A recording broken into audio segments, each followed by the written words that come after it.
And so, Julie, what do you make of the move by Kellogg's? Well, first of all, when I heard that news story this morning, I was actually quite pleased. But it's still not good enough because we know that children are still eating too much sugar, and those cereals are some of their favourites, and I think they could do a lot more. They're still going to have at least a teaspoon of sugar going to school on that. It's not good. And obviously we think of breakfast as the most important meal of the day. What can it mean if you're ingesting that much sugar so early in the day? Well, it means that they go to school like full of energy, but then shortly after it will drop, and then that affects their concentration, their behaviour, and then the long-term effects of having that sugar is not good for their health.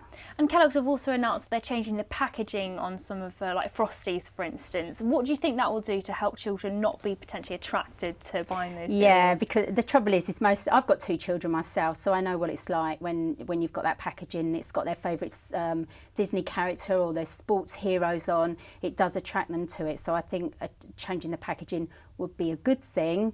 At least it's a step in the right direction. And is it only children that this really applies to? Obviously parents and everyone has cereal in the morning. Most people do. Most people have cereal. We don't have cereal in my house, but most people do. You know, it's a common food to have. But yeah, adults the same as well. I mean, I see food diaries from adults and children all the time, and the foods or the breakfast cereals that you think are healthy, like the granolas and the Special Ks and things like that, quite often have sugar that matches Cocoa Pops, etc.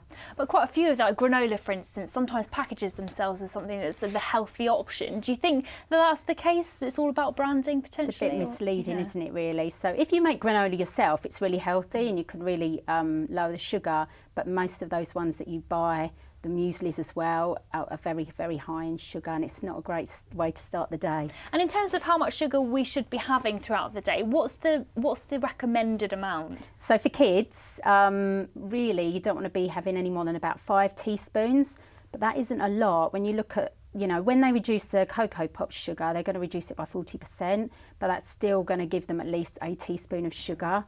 So then they've only got 4 or less for the rest of the day, and then when you start adding in, you know, the packets of Haribo that come back because it's the child's birthday in class, or just snacks generally, and pasta sauces, sugar in that, it's in everything. So it's easy to add it up. I saw a study that said the average intake was about 22 teaspoons of sugar a day for an adult. That's a lot, isn't it?